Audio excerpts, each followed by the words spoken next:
show. You know where you are, the 9 at 9 with me, Tigo. And today's a little bit different because you guys know I live in Las Vegas.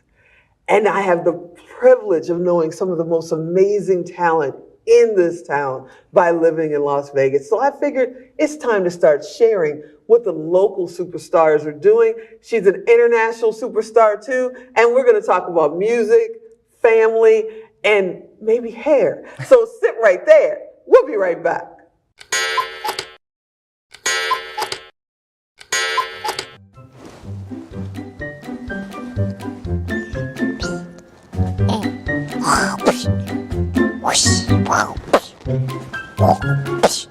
Emmett, do you want to play with me? Yeah, I can't play right now. I'm doing show notes.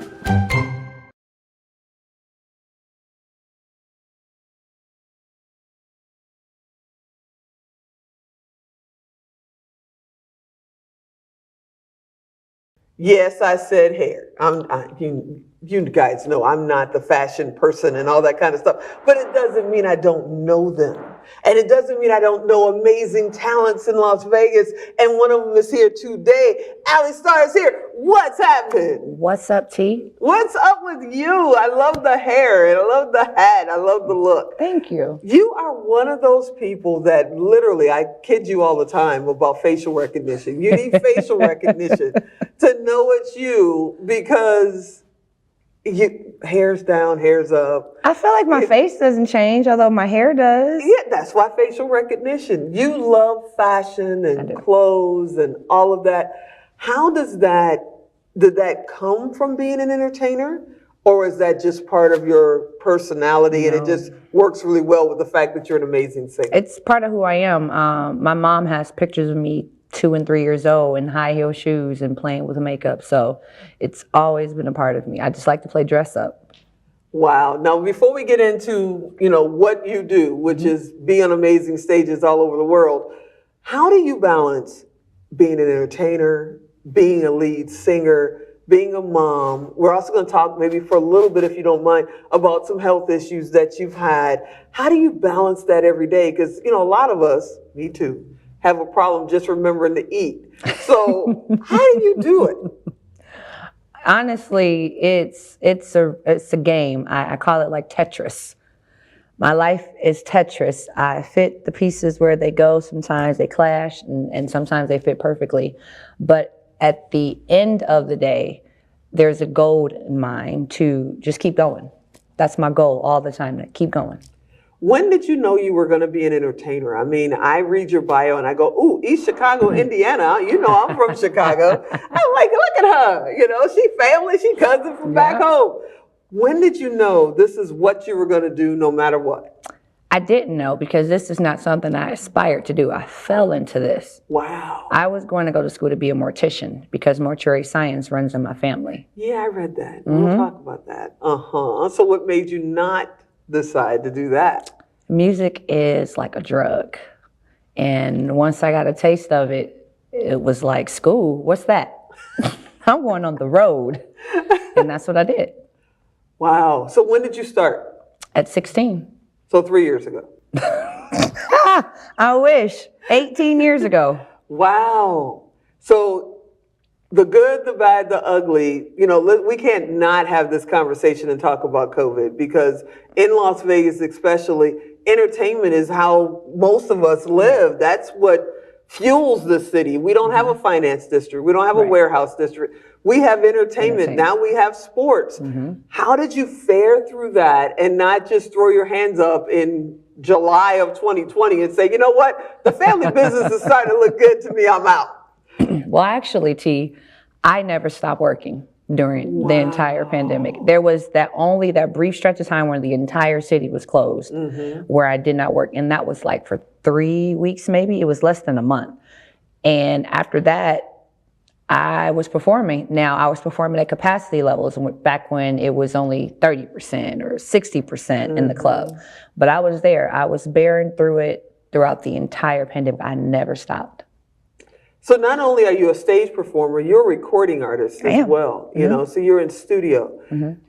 Your latest project, just the cover of it made me go, She's like one of my kids. I don't think I can watch this, but let's talk about your latest single. My latest single is called More, and the video is pretty spicy. It's about women being able to take charge.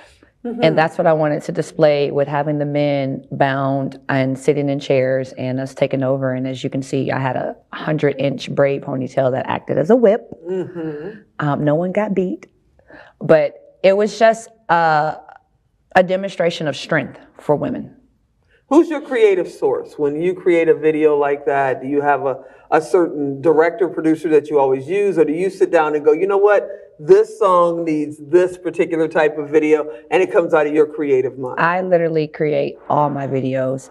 When I'm writing the song, I'm already writing the video as I'm actually writing the song. So I always know what my videos are going to look like once the song is finished, because I'm literally writing what I would want to see on the screen. And 99.9 of it is my life. So it's really just me closing my eyes and replaying some of the things that I would have done or did. Now, using a whip on a guy, I've never done that before, but you know, it was something I thought about. So I put it to screen. Wow, that's amazing. Okay, you're a writer. You're clearly a producer director because you're doing your own videos. You're a stage performer. I know that you do your own music and you also do covers, and do them very well, by the way. I have a feeling some artists are going, tell her to stop that. She does it a little bit better than I do. For the people that are out there watching this right now and they're in East Chicago or they're down in Florida somewhere and they're going, oh my gosh, she's playing in Vegas, she's doing this, she's doing that, I want to do it. How would you tell them to get started? How would you tell them to take that initial step towards it? Honestly, being so young in this business, I was very limited on where I can go without being carded. And even when I was on the stages, it was be on the stage, be in the dressing room. But once I became of age and can freely go about, I started going to the local jam sessions and I started to meet different musicians, different singers, and just introducing myself and letting people know that I was willing to learn first. I wasn't coming in to step on anybody's toes. I was coming in to learn the business, what to do and what not to do. I learned more of what not to do than anything, but it was a learning process. It wasn't just, hey, I can sing, let me get on your stage. Wow.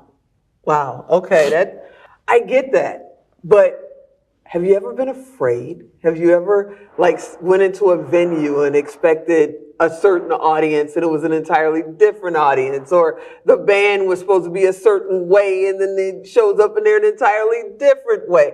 Have you ever been afraid and had to push your way through it?